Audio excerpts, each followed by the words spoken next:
اسلام یوں ہے حضرت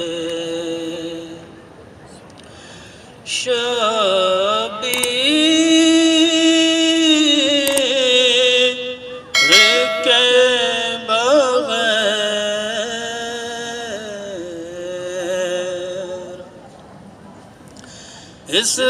اسلام یوں ہے حضرت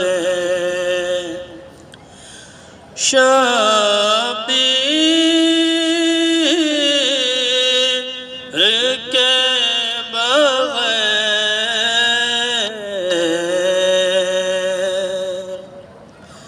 جس طرح کوئی خواب ہو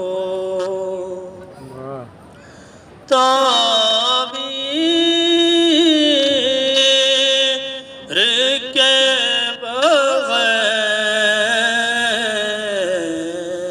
بغیر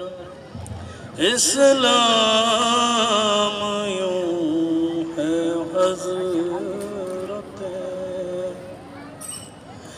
زینب نے کربلا کو بنایا ہے کربلا زینب نے کربلا کو بنایا ہے کربلا ورنہ یہ ایک حدیث تھی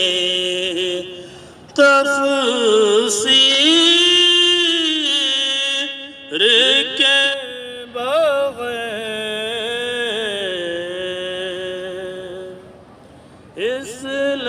اسلام یوں ہے حضرت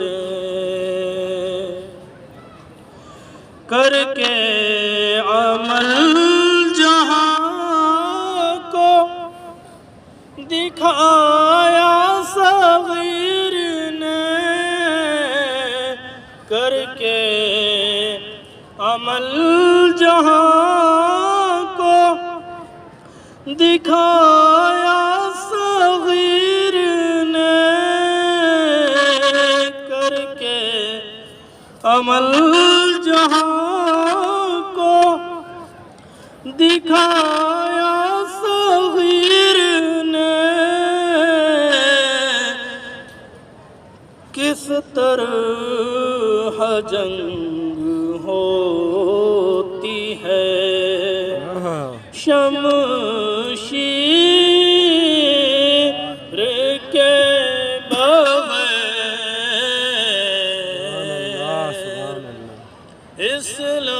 اسلام یوں ہے حضرت بعد حسین حال سکینہ عجیب تھا بعد حسین حال سکینہ عجیب تھا ایک شب نہ گزری نہ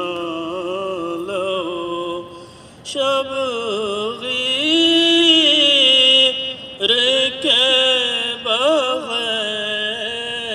بغیر اسلام یوں ہے حضرت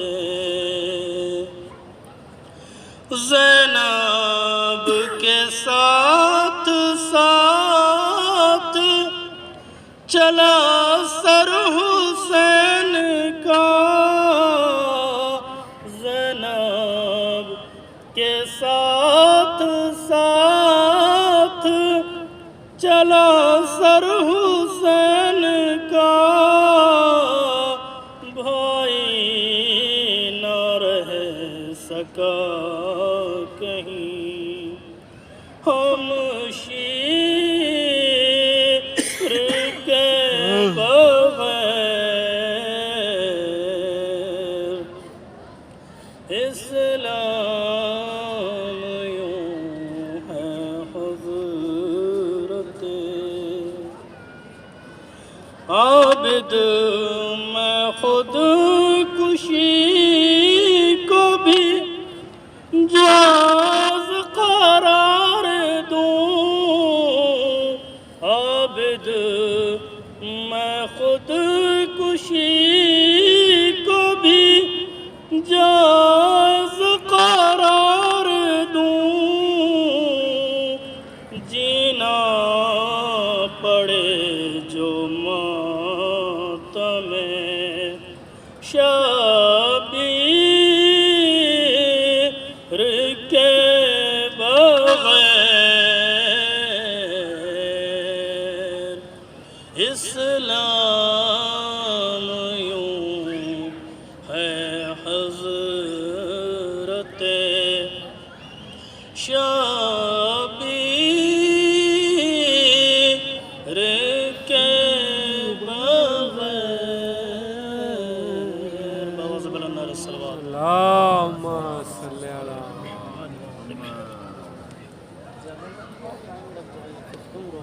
نعرہ حیدری بر محمد وآل محمد صلوات۔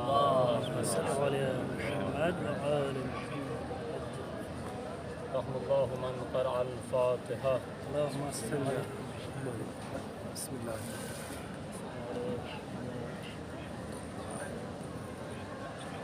بسم اللہ الرحمن الرحیم، الحمد للہ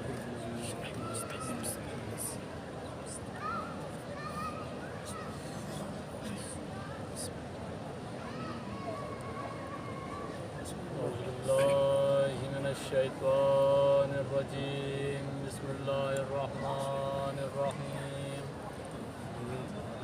رب اشرح لي صدري ويسر لي أمري واحلل عقدة من لساني يفقه قولي. الصلاة والسلام على أشرف الأنبياء والمرسلين سيدنا ومولانا ومولى الثقلين محبوب رب المشرقين والمغربين جد الحسن والحسين أبي القاسم محمد اللہم صلی علی محمد وآل محمد وعلى أهل بيته الطيبين الطاهرين المعصومين المظلومين المنتخبين ولعنة الله على أعدائهم أجمعين من الآن إلى قيام يوم الدين. أما فقد قال الله تبارك وتعالى في القرآن المجيد وهو أصدق الصادقين وقوله الحق. بسم بسم الله الرحمن الرحيم. وما أرسلناك إلا رحمة للعالمين. الله صلوات على محمد وآله وسلم. اللہم صلی علی محمد وآل محمد عزیزان گرامی، برادران عزیز، قبل اس کے کہ آپ کے سامنے کوئی کلام کیا جائے، ایک مرتبہ گزارش ہے کہ ایک مرتبہ سورہ حمد اور 3 مرتبہ سورہ اخلاص کی تلاوت فرما کے مرحومہ فاطمہ حضرت حامد علی صاحب کی روح کو اصال کریں.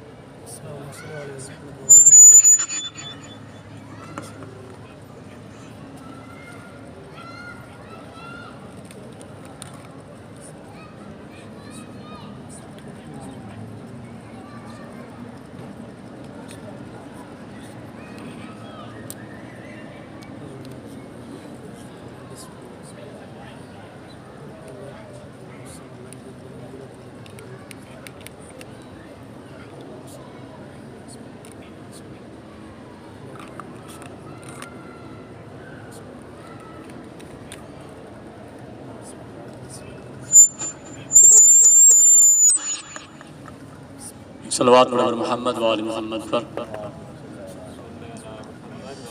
عزیزان گرامی، برادران، اس سال ثواب کی مجلس ہے. زیادہ دیر آپ کو رحمت کے سائے میں نہیں رکھنا ہے. ہمارے شبی بھائی کی خالہ زاد بہن تھی کہ جن کا انڈیا میں انتقال ہوا،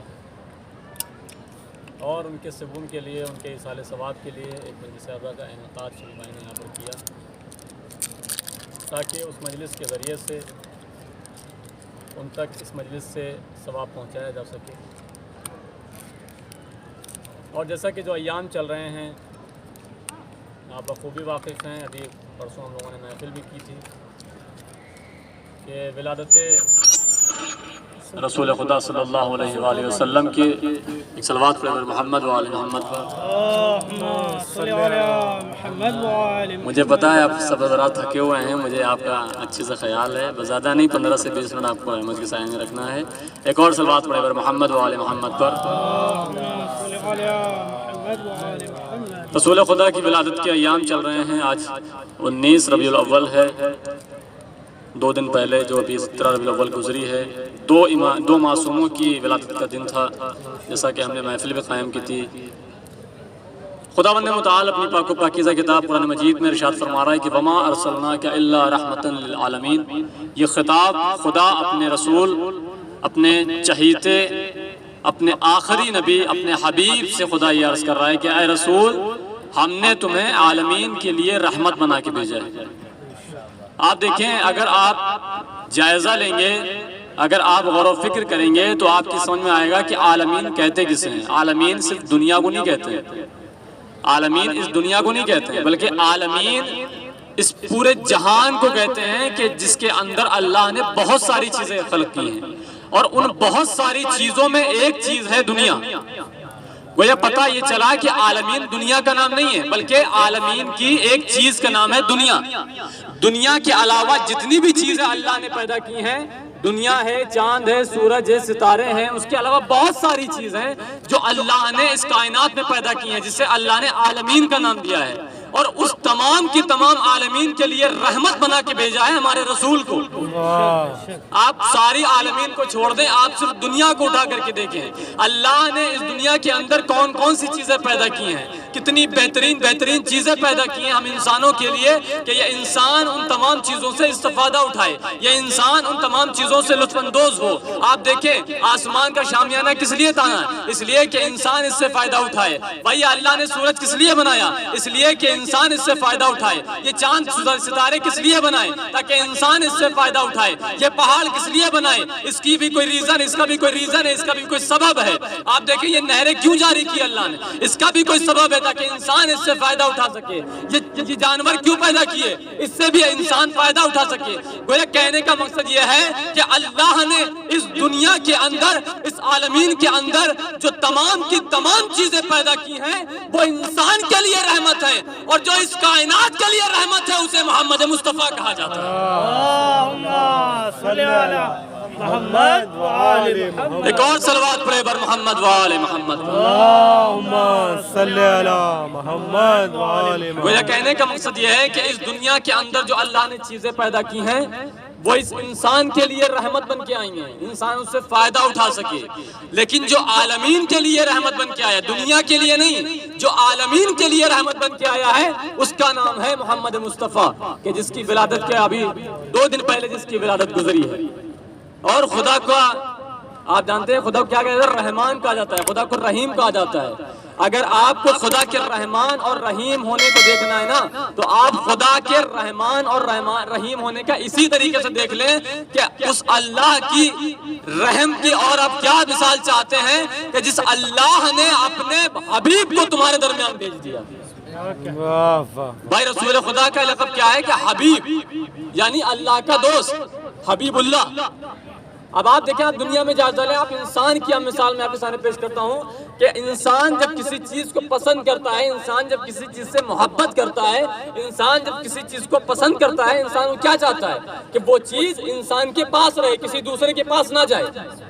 یہ دنیا کا دستور ہے نا کہ جس چیز سے وہ محبت کرتا ہے، جس چیز کو وہ پسند کرتا ہے، وہ چاہتا یہ ہے کہ وہ چیز انسان کے پاس رہے، اس کے پاس رہے، کسی دوسرے کے پاس نہ جائے. لیکن لاکھوں سلام ہو، اللہ اکبر، لاکھوں درود ہو اس خداوندی کی خداوند متعال کی عظمت کے اوپر کہ اللہ کا ایک حبیب تھا، اللہ کا ایک رسول تھا کہ جو اللہ کا دوست تھا، جس کو اللہ نے حبیب اللہ کہا، لیکن اس نے ہم انسانوں کے لیے، ہم گناہگاروں کے لیے اس حبیب کو بھی رحمت بنا کے ہمارے درمیان بھیج دیا. ایک صلوات پڑھے بر محمد و آل محمد. اس رسول کی کیا عظمت بیان کی جائے، اس خدا کی کیا عظمت بیان کی جائے کہ جس رسول نے ہمارے اوپر بہت زیادہ احسان کیے، جس اللہ نے ہمارے اوپر بہت زیادہ رحم کیے. بھائی یہ دنیا جانتی ہی نہیں تھی کہ کھایا کیسے جاتا ہے، یہ دنیا جانتی ہی نہیں تھی کہ پہنا کیا جاتا ہے. آپ نے سنا ہے نا کہ عرب کیا تھے؟ بدو تھے، انہیں کچھ نہیں پتا تھا. اور جب رسول خدا اس جہان میں آئے تو رسول خدا نے بتایا کہ کس طریقے سے تمہیں کھانا ہے، کس طریقے سے تمہیں اپنے جسم کو چھپانا ہے، کس طریقے سے تمہیں اس دنیا میں زندگی کو بسر کرنا ہے. گویا کہنے کا مقصد یہ ہے کہ رسول خدا نے اگر اس زمانے میں نہ سکھایا ہوتا تو آج تک کے زمانہ ویسے چل رہا ہوتا. یہ رسول کا احسان ہے کہ رسول نے اس زمانے میں سکھایا تو تب سے لے کر کے آج تک وہی دستور چلا آ رہا ہے. ایک اور صلوات پڑھے بر محمد و آل محمد پر. یہ وہ ہستی کہ جس کے لیے رسول اللہ نے کیا کہا کہ وما ارسلناک الا رحمتا للعالمین، اے رسول ہم نے تمہیں عالمین کے لیے رحمت بنا کر کے نازل کیا ہے. اور دوسری ہستی کہ جس کا نام صادق آل محمد، ہمارا اور آپ کا چھٹا امام کہ جسے صادق آل محمد کے نام سے دنیا جانتی ہے. میں نے یہ موضوع اس لیے قرار دیا اس لیے کہ ابھی ولادت گزری ہے، میں نے سوچا کہ اس حوالے سے آپ کے سامنے گفتگو کی جائے. آپ دیکھیں امام صادق علیہ السلام کہ جو اپنی صداقت سے مشہور ہے، امام صادق کا نام ہے، یعنی صادق کہتے ہیں سچ بولنے والے کو. اب آپ یہ بتائیں کہ معاذ اللہ کیا اہل بیت علیہ السلام کے گھرانے میں کیا دوسرے لوگ سچ نہیں بولتے تھے؟ علی رسول مولا کائنات جیسی شخصیت موجود تھی، رسول خدا کی جیسی شخصیت موجود تھی، حسن مجتبیٰ کی جیسی شخصیت موجود تھی، امام حسین علیہ السلام کی جیسی شخصیت موجود تھی، جناب فاطمہ زہرا سلام اللہ علیہا کی جیسی شخصیت موجود تھی. لیکن امام صادق علیہ السلام کو صادق کا لقب ملا. کس وجہ سے؟ گھرانے میں سب صادق ہیں، سچ سب بولتے ہیں، لیکن امام صادق کو صادق کے نام سے پہچانا گیا. تو گویا پتہ یہ چلا کہ انسان کے اندر جو کمال ہو، انسان کے اندر جو ایک خصوصیت ہو، اس خصوصیت کا اندازہ تب ہوتا ہے کہ جب مقابلے پر دوسری خصوصیت اسی طریقے سے آ جائے. اہل بیت کے گھرانے میں سب صادق تھے، لیکن امام صادق اس درجے میں فائز تھے کہ انہیں صادق کا لقب دے دیا گیا. اب آپ ذرا امام صادق کی عظمت کا ملاحظہ کریں کہ جس گھرانے میں علی جیسا صادق موجود ہو، جس گھرانے میں حسن جیسا صادق موجود ہو، جس گھرانے میں محمد جیسا صادق موجود ہو کہ جس کو مکے کے لوگ کیا کہتے تھے؟ امین کہتے تھے. کیا کہتے تھے؟ رسول خدا نے کیا کہا کہ اے عرب کے لوگوں یہ بتاؤ کہ اگر میں تم سے کہوں کہ پہاڑ کے پیچھے ایک لشکر ہے تو کیا تم میری بات پہ یقین کرو گے؟ تو آپ کیوں کیا کہتے تھے؟ کہتے ہاں ہم یقین کر لیں گے. تو رسول خدا نے کیا کہا کہ اس کے بعد تم اس پہاڑ کے پیچھے جاؤ اور تمہیں وہ لشکر نہ ملے تو تم میرے بارے میں کیا گمان کرو گے؟ تو وہ عرب کے لوگ کیا کہتے تھے کہ یا نبی خدا ہم یہ سمجھ لیں گے کہ ہماری آنکھیں اندھی ہو گئی ہیں، لیکن آپ جھوٹ نہیں بول رہے ہیں. گویا کہنے کا مقصد یہ ہے رسول خدا صداقت کے اس درجے کے اوپر فائز تھے کہ لوگ اپنی آنکھوں کو اندھا سمجھ سکتے ہیں لیکن رسول کی بات کو جھوٹ نہیں سمجھ سکتے ہیں. لیکن اسی گھرانے میں نبی کے موجود ہوتے ہوئے امام صادق علیہ السلام کا درجہ وہ ہے، صداقت کا درجہ وہ ہے کہ امام صادق علیہ السلام کو صادق کے نام سے پہچانا جا رہا ہے. ایک اور صلوات پڑھے بر محمد و آل محمد. یہ ہے امام صادق علیہ السلام. دیکھیں اہل بیت علیہ السلام کے گھرانے میں، چہاردہ معصومین علیہ السلام کے گھرانے میں ہر ایک اپنی اپنی خصوصیات سے منسوب ہے. ہر ایک کو اللہ نے ایک بہترین صفت بخشی ہے. اس کا مطلب یہ نہیں ہے کہ دوسرے میں وہ صفت نہیں ہے، صفت ہیں، ہر ایک میں وہی صفتیں ہیں، لیکن اللہ نے ہر ایک کو ایک صفت سے منسوب کر دیا ہے. آپ دیکھیں امام علی علیہ السلام شجاعت سے منسوب ہے. امام علی علیہ السلام کی شجاعت پورے جہان میں فیمس تھی. رسول خدا صلی اللہ علیہ وسلم کا رحم مشہور تھا. رسول خدا صلی اللہ علیہ وسلم بہت رحیم تھے، ہر ایک کے اوپر رحم کرتے تھے۔ امام حسن مجتبیٰ کیا تھے کہ ان کا حسن اتنا زیادہ تھا، ان کا اخلاق ایسا تھا کہ انہیں حسن کا نام دے دیا گیا۔ امام حسین علیہ السلام کی جو صبر سے منسوب تھے، جن کا صبر منسوب ہوا، امام زین العابدین کی جن کی عبادت زمانے میں اس طریقے سے آیا ہوئی کہ انہیں زین العابدین کا لقب بخش دیا گیا۔ امام باقر علیہ السلام کی جن کی باقرت بہت زیادہ مشہور تھی، باقرت کہتے ہیں یعنی پاک دامنی کو، یعنی ان کی پاک دامنی اس طریقے سے زمانے میں آیا ہوئی، اس کا مطلب یہ نہیں کہ دوسرے امام پاک دامن نہیں تھے، اللہ اکبر نعوذ باللہ، لیکن امام باقر علیہ السلام کو ان کی باقرت سے پہچانا گیا۔ اسی طریقے سے امام صادق علیہ السلام کہ جن کے اندر سارے صفات ہیں، شجاعت بھی ہے، اخلاق بھی ہے، علم بھی ہے، ہر چیز ہے، لیکن پہچانا گیا ہے امام صادق علیہ السلام کو ان کے صدق کے ذریعے سے، جس کے ذریعے سے امام صادق علیہ السلام کو انہیں لقب ملا۔ ایک اور صلوات پڑھیں بر محمد و آل محمد پر۔ اللہم صلی علی محمد و آل محمد۔ تو میرے عزیزوں، یہ وہ ہستیاں ہیں کہ جو ابھی 17 ربیع الاول گزری ہے،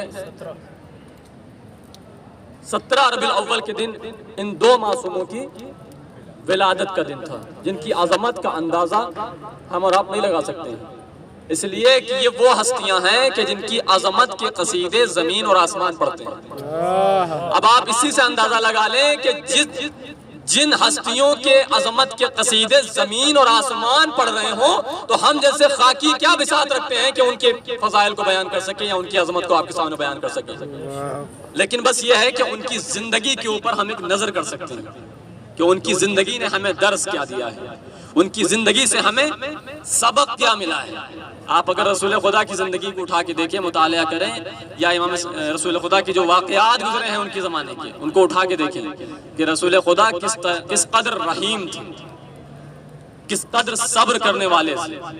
رسول خدا کی جو ایک سیرت ہے، امام صادق علیہ السلام کی جو سیرت ہے، اس سے ہمیں کیا درس ملتا ہے، یہ ہمارے اوپر لازم بنتا ہے کہ ہم اس سے کچھ عکس کریں۔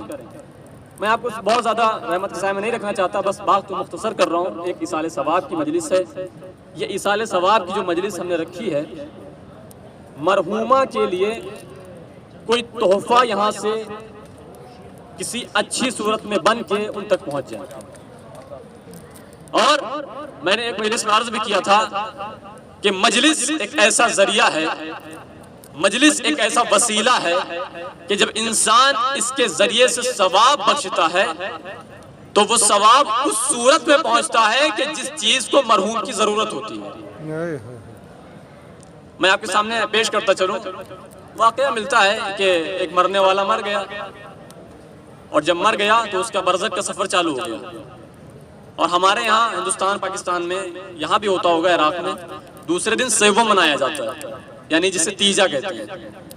اور اس دن کیا ہوتا ہے کہ ہم مرحوم کے لیے مجلس قائم کرتے ہیں، قرآن اندازی کرتے ہیں، قرآن خوانی کرتے ہیں، اور ان مجلس کا، اس قرآن خوانی کا اور جو بھی ثواب ہوتا ہے اس مرحوم کو بخش دیتے ہیں۔ مرنے والا ایک مرا، جب اس کا برزخ کا سفر چالو ہوا تو پیدل چل رہا ہے، چلتے چلتے تھک گیا۔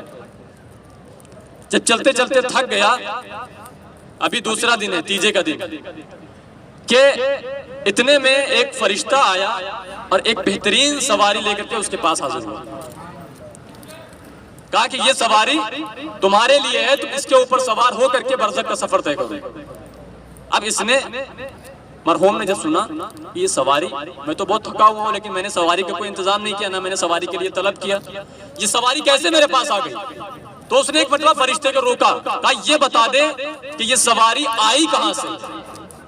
تو اب فرشتے نے کیا کہا؟ اب سنیں فرشتے کا جواب سنیں۔ یہ مجلسیں، یہ قرآن خوانی جو ہم اپنے مرحومین کے لیے کرتے ہیں نا، اس کا اثر سمجھیں۔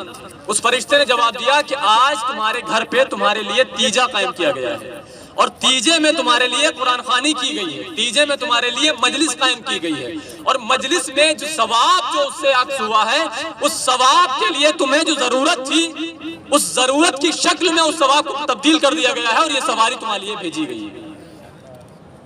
پتہ یہ چلا کہ یہ جو ہم اپنے مرحومین کے لیے مجلسیں قائم کرتے ہیں، اپنے مرحومین کے لیے جو عمل خیر انجام دیتے ہیں، یہ ہمارے مرحوم کو اس صورت میں پہنچتا ہے کہ جس چیز کی ضرورت ہمارے مرحوم کو ہوتی ہے۔ اب اگر آپ چاہتے ہیں کہ آپ کے مرحومین کی کوئی ضرورت ہو جو آپ سے وہ طلب کر رہے ہیں لیکن آپ نہیں سن پا رہے ہیں، تو آپ اس مجلس کے ذریعے سے، ان قرآن خوانی کے ذریعے سے جو قائم ہوتی ہیں، ان کے ذریعے سے اس کا ثواب اپنے مرحومین کو ایصال کریں تاکہ ان کی ضرورت پوری ہو جائے۔ قرآن خوانی سے مراد یہ نہیں ہے کہ 10 لوگ بیٹھے پارا پڑھیں تبھی یہ قرآن خوانی ہے، آپ ایک قرآن پڑھ کے بخش دیں وہ بھی قرآن خوانی میں شمار ہوگی۔ تو میرے عزیزوں، میرے کہنے کا مقصد یہ ہے کہ یہ ایک ایصال ثواب کی مجلس ہے، سوم کی مجلس ہے۔ ہمارے شبی بھائی کی بہن کا انتقال ہوا۔ میرے عزیزوں، میں بات کو ختم کر لوں۔ آج ہم اور آپ یہاں پر مجلس میں شریک ہو گئے تاکہ ایک مرحومہ کے لیے ایصال ثواب کر سکیں، تاکہ ان کے نام کے لیے ایک سورہ فاتحہ پڑھ سکیں۔ بہت ہی خوش قسمت تھیں وہ مرحومہ کہ جنہیں بہترین طریقے سے دنیا میں غسل دیا گیا ہوگا، بہترین طریقے سے کفن دیا گیا ہوگا، بہترین طریقے سے انہیں دفن کیا گیا ہوگا۔ اور اس سے اور زیادہ بڑی خوش نصیبی کیا ہو سکتی ہے کہ ان کے نام کی کربلا مقدسہ میں ان کے نام کی مجلس عزا منعقد کی جا رہی ہے۔ لیکن میں ان کے گھر والوں کو، ان کے بھائیوں کو، ان کے اہل خانہ کو صبر دینے کے لیے صرف ایک جملہ کہنا چاہتا ہوں کہ آپ خوش نصیب ہیں کہ آپ کے یہاں جب آپ کی مرحومہ اس دنیا سے انتقال کر گئیں تو آپ نے اپنی مرضی سے جیسے آپ نے چاہا اپنی مرحومہ کو غسل دیا، جیسے آپ نے چاہا اپنی مرحومہ کو کفن دیا، جیسے آپ نے چاہا اپنی مرحومہ کو دفن کیا۔ لیکن ذرا اگر آپ کو جب رونا آئے، آپ کا جب گریہ کرنے کا دل کرے، آپ کا دل اگر چھوٹا ہو تو ذرا کربلا کے ان شہیدوں کو یاد کر لیے گا کہ جنہیں نہ غسل دیا گیا، جنہیں نہ کفن دیا گیا، جنہیں نہ دفن کیا گیا، بلکہ زمین کربلا کی خاک اڑ اڑ کے ان شہیدوں کا کفن بن رہی تھی۔ اللہ اکبر، جزاکم اللہ خیر الجزا۔ خدا آپ کو کوئی غم نہ دے سوائے غم اہل بیت علیہ السلام کے، سوائے غم شہیدان کربلا کے۔ ہاں عزاداروں، اس سے اگر ہمارے سامنے شہید کربلا نہ ہوتے، اگر کربلا کا واقعہ نہ نمودار ہوتا تو آپ ذرا تصور کریں کہ ہمارے یہاں جب کسی کا انتقال ہوتا تو عالم کیا ہوتا۔ آپ ذرا سوچ نہیں سکتے ہیں کہ ہم صبر نہیں کر پاتے، ہمارا کلیجہ پھٹ جاتا۔ آپ دیکھیں کہ ہمارے یہاں جوان میتیں ہوتی ہیں، بزرگ بھی اس دنیا سے جاتے ہیں، بچے بھی اس دنیا سے رحلت کر جاتے ہیں، لیکن اللہ اکبر کبھی ایسا نہیں، ایسا بہت کم ہوتا ہے کہ ایک ہی دن میں کبھی بزرگ بھی مر جائیں۔ ایسا بہت کم وقت آتا ہے کہ ایک ہی دن میں کڑیل جوان کا بھی لاشا نکل رہا ہو۔ ایسا بہت کم وقت آتا ہے کہ ایک ہی دن میں اس گھر سے بچوں کا لاشا بھی نکل رہا ہو۔ لیکن ہائے رے ذرا حسین کا گھرانہ، ہائے رے وہ ذرا کربلا کی زمین، ہائے رے وہ ذرا روزہ عاشوراء۔ جب آپ روزہ عاشوراء کو اٹھا کے دیکھتے ہیں تو اللہ اکبر، روزہ عاشوراء ایک ہی وہ دن تھا کہ کبھی بوڑھے کا لاشا آ رہا تھا، کبھی جوان کا لاشا آ رہا تھا، کبھی بچے کا لاشا آ رہا تھا، کبھی جوان کے سینے سے، علی اکبر کے سینے سے برچھی کا پھل نکل رہا تھا، کبھی عباس کے بازو اٹھائے جا رہے تھے، کبھی اصغر کا جنازہ حسین لے کر کے واپس آ رہے تھے۔ اللہ اکبر، اللہ اکبر، جزاکم اللہ خیر الجزا۔ خدا آپ کو کوئی غم نہ دے سوائے غم اہل بیت علیہ السلام کے۔ ہاں عزاداروں، بس آخری فکرے پڑھ رہا ہوں اور مجلس کو اختتام کر رہا ہوں۔ میرے عزیزوں، ابھی چند دن پہلے ہمارے اور آپ کے درمیان ایک مرحوم تھے کہ جو لکھنؤ سے تعلق رکھتے تھے، ان کا انتقال جب یہاں پر ہوا تو کربلا کے اندر انہیں بہترین طریقے سے غسل دیا گیا، بہترین طریقے سے کفن دیا گیا، بہترین طریقے سے انہیں دفن کیا گیا۔ اور ہم جتنے بھی یہاں پر مسافر ہیں، جہاں پر جو کام کرنے والے ہیں یا طلاب ہیں، انہوں نے بہترین طریقے سے ان کی تشییع جنازہ میں شرکت کی تاکہ ان کے تشییع جنازہ میں کوئی دقت نہ آئے، کوئی پریشانی نہ ہو۔ ہم نے لے جا کر کے انہیں اس قبرستان میں دفن کیا جو قبرستان زائرین امام حسین علیہ السلام سے منسوب تھا۔ میرا دل کہتا ہے، میں کسی روایت سے نہیں پڑھ رہا ہوں، میرا دل یہ کہتا ہے کہ ہم جب ان کا جنازہ لے کر کے امام حسین علیہ السلام کی زری کے نزدیک پہنچے تھے نا، ہمارا دل کہتا ہے کہ ہم جب ان کا جنازہ لے کر کے مولا غازی عباس کی زری کے پاس پہنچے ہوں گے تو عجب نہیں میرے مولا کا جسم تڑپ گیا ہوگا اور مولا نے ایک مرتبہ عرض کر کے دیکھ کے کہا ہوگا کہ اے میرے چاہنے والے، تو کتنا خوش نصیب ہے کہ تو میرے شہر میں ہے، تو مسافرت کے عالم میں ہے، لیکن تجھے غسل دینے والے بھی موجود ہیں، تجھے کفن دینے والے بھی موجود ہیں، تجھے دفن کرنے والے بھی موجود ہیں۔ لیکن ہائے میں کیسا غریب تھا کہ نہ مجھے کوئی غسل دینے والا تھا، نہ مجھے کوئی کفن دینے والا تھا۔